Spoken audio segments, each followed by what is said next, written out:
irmãos, hoje vamos ver a partir do versículo 27 de Atos, no capítulo 27 de Atos. Vamos continuar a viagem do apóstolo Paulo, que está fazendo em direção a Roma.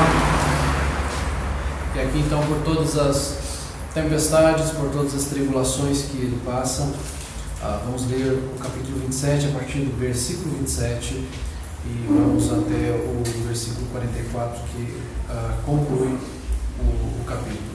Então, quando chegou a 14ª noite, sendo nós batidos de um lado para o outro no mar Adriático, por volta da meia-noite, pressentiram os marinheiros que se aproximaram de alguma terra, e lançando o prumo, acharam 20 braças, passando um pouco mais adiante, tornando a lançar o prumo, acharam 15 braças. E receosos de que fôssemos atirados contra lugares rochosos, lançaram da polpa 4 âncoras e oravam para que rompesse o dia. Procurando os marinheiros fugir do navio e tendo arriado o bote no mar, a pretexto de que estavam para largar âncoras da proa, disse Paulo ao centurião e aos soldados: se estes não permanecerem a bordo, vós não podereis salvar-vos. Então os soldados cortaram os cabos do bote e o deixaram afastar-se. Enquanto amanhecia, Paulo rogava a todos que se alimentassem, dizendo: hoje é o 14º dia que, esperando, estáis sem comer, nada tendo provado. Eu vos rogo que comais alguma coisa, porque disso depende a vossa segurança. Pois nenhum de vós perderá nem mesmo um fio de cabelo. Tendo dito isso, tomando o pão, deu graças a Deus, na presença de todos, e depois de partir começou a comer. Todos cobraram ânimo e se puseram também a comer. Estávamos no navio 276 pessoas ao todo. Refeitos com a comida, aliviaram o navio, lançando trigo ao mar. Quando amanheceu, não reconheceram a terra, mas avistaram a enseada, onde havia praia. Então consultaram entre si se não podiam encalhar ali o navio. Levantando âncoras, deixaram ir ao mar, largando também as amarras do leme e alçando a vela proa ao vento, dirigiram-se para a praia. Dando por um lugar onde 2 correntes se encontravam, encalharam ali o navio à proa, encravou-se e foi imóvel, mas a polpa se abria pela violência do mar. O parecer dos soldados era que matassem os presos, para que nenhum deles nadando fugisse. Mas o centurião, querendo salvar a Paulo, impediu-os de o fazer e ordenou que os que soubessem nadar fossem os primeiros a lançar-se ao mar e alcançar a terra, quanto aos demais que se salvassem, uns em tábuas, outros em destroços do navio, e foi assim que todos se salvaram em terra. Vamos orar ao Senhor. Senhor nosso Deus, graças te damos, ó Pai, pela palavra. Comunica a mensagem da graça do poder. Fala aos nossos corações, Deus. Que a tua mensagem nos conduza, direcione, nos mostra, ó Pai, a nossa viva esperança. Em nome de Jesus Cristo. Amém. Então, nessa passagem de hoje, nós vamos ver as reações humanas ante a tribulação e a soberania de Deus. É certo que, em meio a situações difíceis, as reações humanas são reveladas com mais facilidade. Isso não quer dizer que em situações difíceis você fique mais nervoso, violento, que você diga: não era eu que estava ali naquele momento de dificuldade. Não, era você mesmo. O momento de dificuldade, ele revela o nosso coração, revela quem nós somos.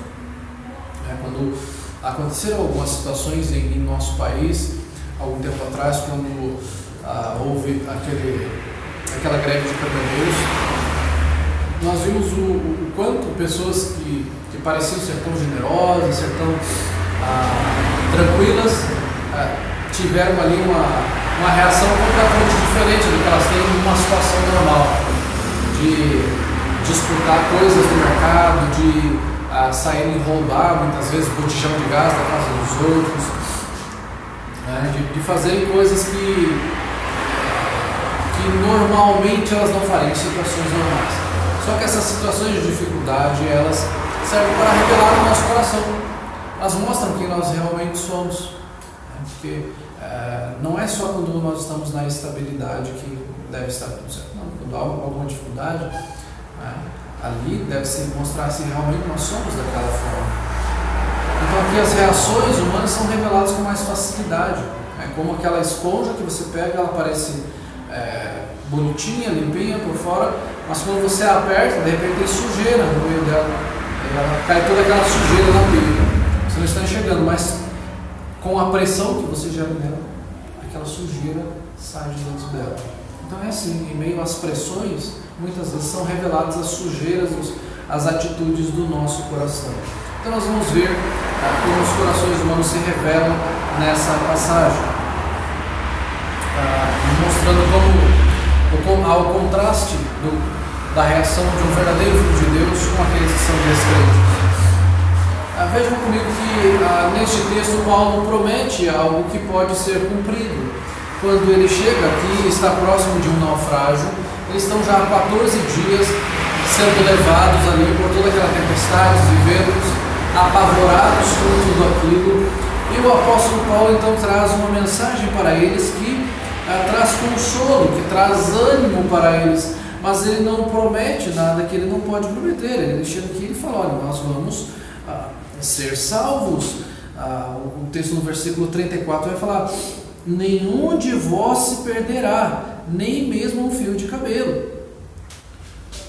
Então o apóstolo Paulo ele está aqui recebendo uma mensagem de Deus e prometendo a eles, não uma promessa vazia, uma promessa que não tem embasamento algum. O próprio Deus falou com ele. E infelizmente isso pode acontecer muitas vezes, de alguém prometer algo que não pode se cumprir. E chegar e falar: não, com certeza você vai conseguir este emprego em nome de Jesus. O que me dá segurança de que com certeza o irmão vai conseguir um emprego? É que o irmão está desanimado, está procurando emprego, está passando por dificuldade, então eu quero animá-lo. Você não pode prometer nada que não possa ser cumprido. Qual é o embasamento que nós podemos ter para dizer com certeza? Não, o que eu posso falar não vou orar, que Deus te capacite, que Deus abra as portas, que Deus dê uma boa oportunidade, mas eu não posso chegar. Não, irmã, com certeza esse emprego será seu. O espiritualismo, em nome de Jesus, será seu. E aí quando não dá certo, fala: é porque você não teve fé. Aquela coisa: você já está curado, creia. Aí eu falei isso porque está desanimado, muito tempo doente com aquela situação. Então eu quis ali, por meio da minha fé, mostrar para ele que ele já está curado. Qual é a certeza que nós podemos dar que esta pessoa será curada? Nenhuma. O apóstolo Paulo pediu ao Senhor para ser curado e o próprio Deus falou para ele: a minha graça te basta porque o meu poder se aperfeiçoa na fraqueza. Então o próprio Deus falou não para o apóstolo Paulo: não prometa nada que não se pode cumprir. Uma outra questão é: nada pode impedir a sua aprovação nesse concurso, nesse vestibular. Tenha fé. Tenha fé que tudo vai dar certo, você vai passar. Quer dizer que se eu não passar é porque eu não tive fé. Vontade de Deus. Mas eu estudei, eu orei, então eu tenho certeza que eu vou passar. Não. Tem outras pessoas que vão estudar, tem outras pessoas que vão orar.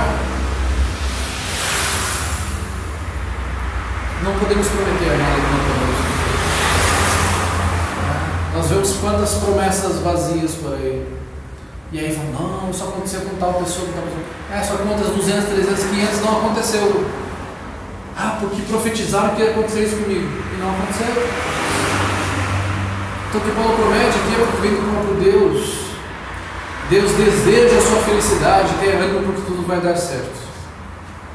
Diz que Deus deseja a minha felicidade. Que tipo de felicidade? Eu sou feliz em Jesus, não por causa das outras coisas. A felicidade está em Cristo. A minha alegria está no Senhor. O apóstolo Paulo fala aos Filipenses: alegrai-vos no Senhor. Meu ânimo está no Senhor e as coisas vão acontecer de acordo com a vontade do Senhor. E aqui o apóstolo Paulo, com tudo isso, com esses 14 dias, com todo mundo aterrorizado ali, ele fala: comam, recobrem o ânimo, porque ali estavam passando por todo aquele pavor. E aqui então nós vemos um homem que está em meio às dificuldades, animando aqueles que estão passando pelas dificuldades. Em meio às dificuldades, ao invés de se aproveitar de alguma circunstância, e muitos se aproveitam da fragilidade do outro para, de repente, se aproveitar de alguém. E ele não está aqui falando: vocês serão libertos, vocês não vão morrer, nenhum fio de cabelo vai cair da cabeça de vocês. O que veio para nós é confiar na palavra de Deus. Eles estavam num estado de choque tão grande. Alguns de nós provavelmente já passaram por situações de medo, de choque tão grande assim que você não conseguia fazer nada, você não conseguia comer, não conseguia dormir, ou só queria saber de ficar dormindo e fechado em algum lugar, porque estava em estado de choque, com medo, com algum tipo de trauma. E eles não conseguiam comer durante todos esses dias. Imagina ficar todo esse tempo sem comer, se esforçando ali para não afundar o navio, todo o esforço que eles tinham ali, e não estavam comendo. Tal era o tamanho do choque, do medo, do pavor que eles estavam sentindo naqueles momentos terríveis, naqueles 14 dias que provavelmente pareciam uma eternidade. Eles não pararam para comer, eles não sentiam esse desejo. Mas aqui o apóstolo Paulo, em meio a essas dificuldades, pede: confiem na palavra, recobrem ânimo, comam. Então aqui o crente ele se mostra diferente do mundo quando as tribulações surgem. Ele é uma fonte de ânimo, de encorajamento. O crente chega para aqueles que estão passando por dificuldades, por um momento de medo, de falta de esperança, e leva uma palavra de esperança no Senhor, uma palavra de livramento, uma palavra de salvação. Esse é o papel do cristão. Ele está no meio de algo pavoroso, mas está levando ânimo, está levando esperança, está trazendo algo que o mundo não pode trazer, que é a paz que excede todo entendimento. As dificuldades, elas são instrumentos importantes para conduzir ao Evangelho, e não para nós abandonarmos o barco, usando já o termo aqui. Então as dificuldades, elas são instrumentos para que nós preguemos o Evangelho, para que nós estejamos ainda mais motivados a levar a palavra de Deus, ao invés de as dificuldades estão acontecendo, então vou desistir, é muito esforço, é muita dificuldade, é muita aprovação, eu estou me desgastando, eu estou sentindo que as coisas não estão acontecendo da maneira que eu gostaria. Ora, se as coisas não estão acontecendo da maneira que eu gostaria, os irmãos acham realmente que Paulo gostaria de estar passando por isso? Ele sabia que era a vontade de Deus, mas será que era o sonho do apóstolo Paulo? Meu sonho era estar num navio prestes a naufragar, ficar 14 dias lá dentro, vento, tempestade, jogando o barco de um lado para o outro. Meu sonho de consumo. Todos os dias eu deitava lá e sonhava, e eu acordava e falava: puxa vida, que pena que foi só um sonho. Eu estava sonhando que já estava 2 semanas no barco sendo jogado de um lado para o outro. Que sonho maravilhoso, que lindo, gostaria de estar lá. Claro que não. Mas ele estava lá e aquilo ali serviu para ele proclamar o Evangelho, ao invés de ele, puxa vida, de ficar pensando: será que eu não tenho fé? Será que o Senhor me abandonou? Eu estou proclamando o Evangelho, eu estou falando de Jesus e passando por tudo isso. Tem alguns cristãos que acham isso, quando começam a passar pelas tribulações, eles acham: será que eu tenho falta de fé? Será que essa igreja é eficiente para mim? Estou passando por tantas provações. Quando na verdade as nossas provações servem para nós nos fortalecermos e proclamarmos ainda mais a palavra de Deus. Quanto mais Paulo passava pelas tribulações, mais ele pregava. Paulo era chicoteado, apedrejado, e o que ele fazia? Voltava a pregar a palavra. Paulo era preso e ele falava do Evangelho para os soldados. Paulo sofria perseguições e ele continuava falando, levava chicotado e continuava falando, ia a julgamento e falava para os líderes, para os governadores, e assim ele ia. Puxa vida, mas quanto mais eu falo, mais eu sofro. Mas o apóstolo Paulo me fala que ai de mim se eu não pregar o Evangelho. Há esta necessidade de nós não abandonarmos o barco por causa das tribulações. tempo o Evangelho. As provações, as tribulações geram oportunidades para nós pregarmos e elas fortalecem o povo de Deus. Nós já desacostumamos a sofrer. Nós vemos uma geração privilegiada que pouco sofre. Temos muitas oportunidades, temos muitos recursos, temos pouquíssimas dificuldades. E aí, quando nós passamos por algumas, nós já começamos a contestar. É só nós olharmos para a geração dos nossos pais ou avós, quantas dificuldades eles passaram, quantas doenças existiam que não existiam curas, e quantas pessoas já morriam mesmo na infância, quantas privações alimentares não sofriam, quantos perigos não existiam. E hoje nós temos confortos que nem os reis de alguns séculos atrás tinham. Nós temos recursos da medicina hoje que não se tinha há algumas décadas atrás. Nós temos meios de transporte muito eficientes. Nós temos a liberdade. E quando nós sofremos um pouquinho, parece que a gente já esmorece, já desanima. Nós desaprendemos a sofrer. Não que o sofrer seja algo prazeroso, mas é que nós achamos que sofrimento não é para nós. Então, na verdade, nós devemos estar prontos para sofrer. Não querer sofrer, mas estamos preparados para o sofrimento quando ele chegar, para as dificuldades. Então, toda situação, toda dificuldade, ela é útil para o nosso crescimento.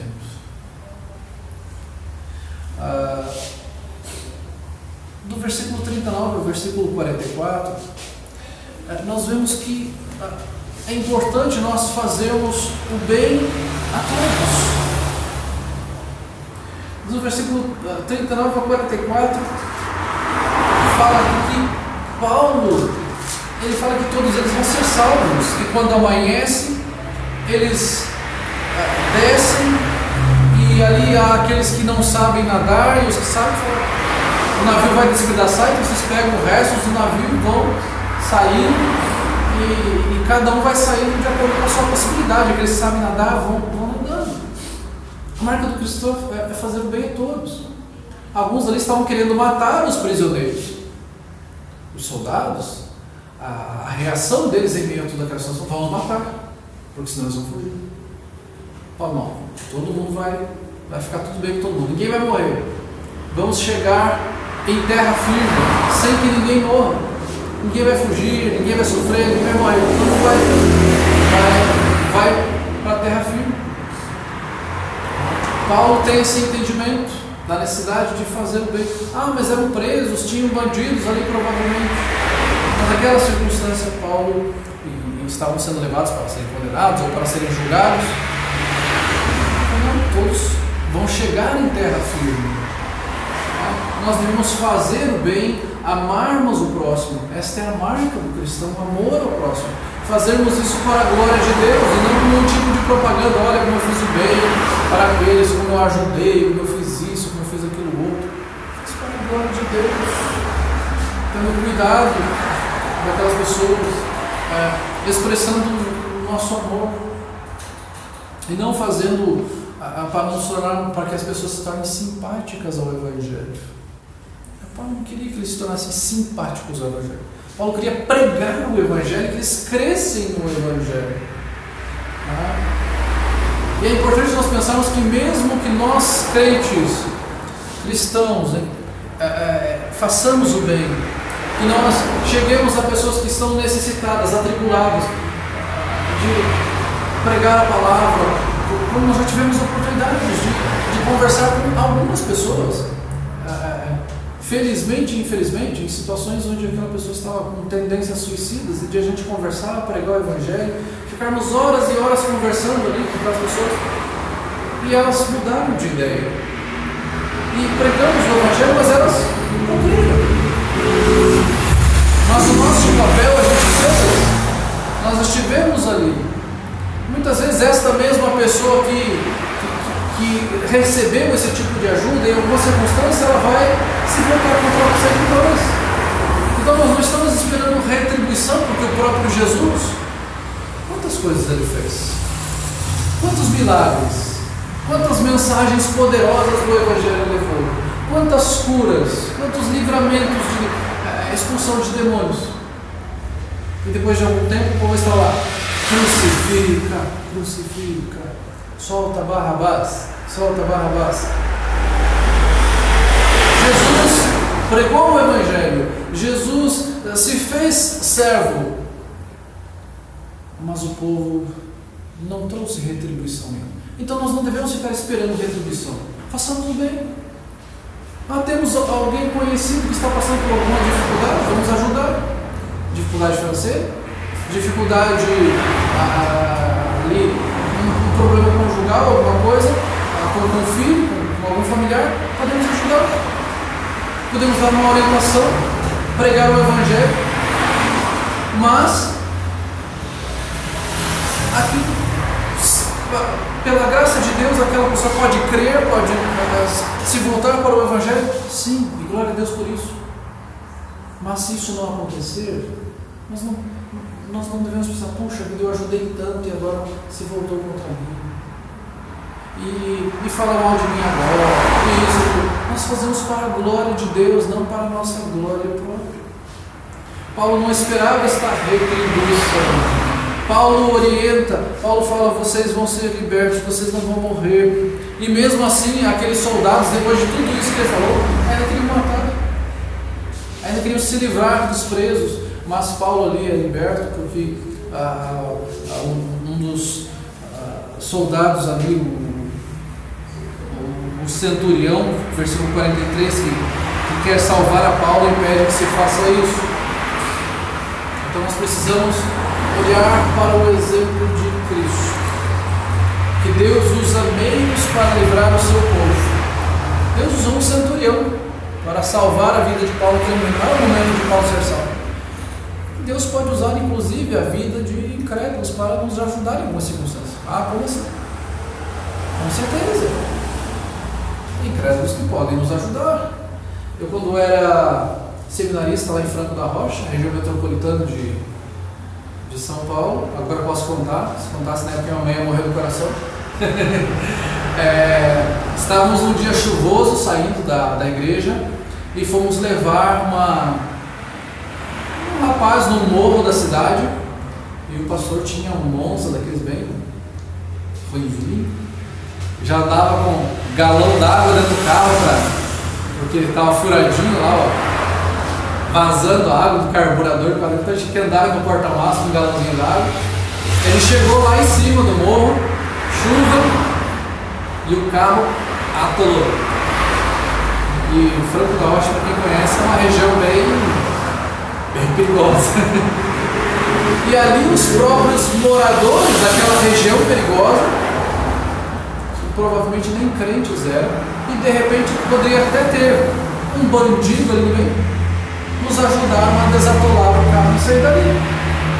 Então Deus usa quem Ele quer para cuidar do seu povo. E chovendo, e aquele carro atolado, e a gente não conseguia sair. E Deus usou para nos tirar de lá. E Deus nos livrou de uma situação pior. Deus usa. Deus cuida do seu povo, como usou o centurião aqui para cuidar, para livrar a vida do apóstolo Paulo.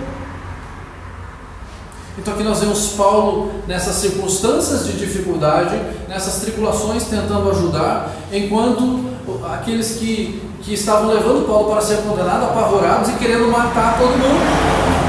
Vão matar e vão dar um jeito. E aqueles que estavam apavorados ali, não queriam comer. E Paulo, através do Evangelho, da palavra de Deus: tenham ânimo, comam, nós seremos libertos, nós seremos salvos desta situação de dificuldade. E nisso tudo nós vemos a graça comum e a graça especial de Deus.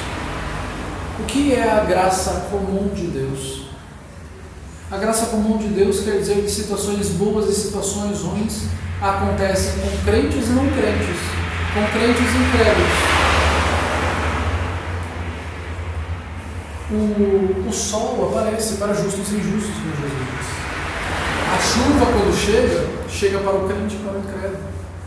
A seca chega para o crente e para o incrédulo. Então, esta é a graça comum. A tempestade não veio para todos. A tempestade não veio ali para todo mundo, e onde estava o apóstolo Paulo? Estava no céu de brigadeiro, naquele cantinho onde ele estava. A chuva, a tempestade, o vento, era para todo mundo. O perigo era para todos. A dificuldade era para todos. E o livramento aqui desta situação foi para Deus. Deus livrou todos eles. Aqui é o fruto da graça comum. Em outras circunstâncias, poderia acontecer do Senhor não salvar todos. Mas aqui mostra a graça como Deus livrou todos. Deus cuidou de todos eles, e quando todos eles também estavam passando por essas dificuldades. Aquele lá está passando por dificuldade porque ele não é crente. Não é verdade. Aquela árvore caiu porque ele não é crente. Caiu aquela e a outra, na rua toda caíram árvores. Deus pode agir através disso, fazer um milagre de não cair? Não pode. Mas a chuva, a tempestade, as dificuldades vão acontecer para todos. E nesse sentido, esse livramento temporal foi para todos. Mas também existe a graça especial de que a salvação eterna é apenas para aqueles que creem em Cristo. Então foi algo grandioso, algo maravilhoso. Fomos salvos 14 dias, passando por aquilo terrível, aquela tempestade horrorosa, e agora estamos terra firme. Que maravilha, que bom. Mas era algo muito maior do que isso. A graça especial, além deste livramento, também traz livramento eterno, salvação eterna. E esta apenas o apóstolo Paulo tinha ali, a princípio, que é o que a Bíblia nos fala.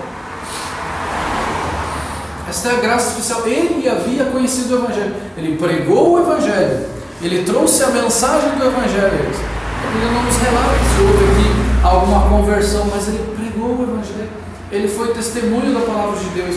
E esta é a graça especial. Ela vai além das bênçãos e dos livramentos temporais. Ela serve para a eternidade. Então, de que adianta nós na igreja começarmos a pregar bênçãos temporais apenas e esquecermos de falar das bênçãos eternas? E falarmos apenas de uma graça comum, onde eu posso ter um bem-estar social, onde eu posso estar bem na comunidade, como o incrédulo também pode estar muito melhor do que eu, e deixar de falar das bênçãos eternas e espirituais que são infinitamente superiores àquilo que nós temos neste mundo. Então a nossa ênfase aqui está não na graça comum, mas na graça especial de Deus. É falar que nós podemos e vamos passar por dificuldades, mas o Senhor está aqui para nos fortalecer. Jesus fala que ele fala: eis que estou convosco todos os dias até a consumação dos séculos. Então, em meio às dificuldades, o Senhor está conosco. E ao passar por esta dificuldade, é uma oportunidade de nós sermos testemunhos e pregarmos o Evangelho. E ao passarmos por essas dificuldades, nós sabemos que as dificuldades, as provações, as tribulações do tempo presente não tem como ser comparada à glória do porvir. A palavra de Deus nos fala que a tribulação ela é leve e momentânea, se comparada com o peso de glória que nós temos. Como se o Senhor falasse: olha, aquilo que vocês estão passando agora pode ser difícil, mas comparado com a glória de porvir, é leve e momentâneo. É pequenininho comparado com a glória. O Senhor não está desmerecendo o seu sofrimento, Ele apenas está falando que a glória é algo muito maior, é algo imenso. E por isso nós olhamos para a eternidade, por isso nós olhamos para a graça especial de Deus, e não apenas para uma graça comum e temporal que é estendida a todos. É por isso que nós olhamos também para a eternidade, e nós olhamos para Cristo, e não apenas para as bênçãos dessa vida, de almejarmos tudo tudo aquilo que o nosso coração quer. Eu gostaria que fossem realizados os meus desejos, mas é, Senhor, eu quero mais de Ti, eu quero ter a expectativa da eternidade, eu quero estar com o Senhor por toda a eternidade, e quero também ter perto de mim, próximo a mim, muitos amigos, muitos parentes, muitos irmãos em Cristo que se tornaram meus irmãos através da pregação da palavra. Então, em meio às tribulações históricas, nós vemos, mesmo no livro de Atos aqui, como a igreja cresceu em meio às tribulações, às perseguições, e o povo continuou pregando e pregando o Evangelho para a glória de Deus.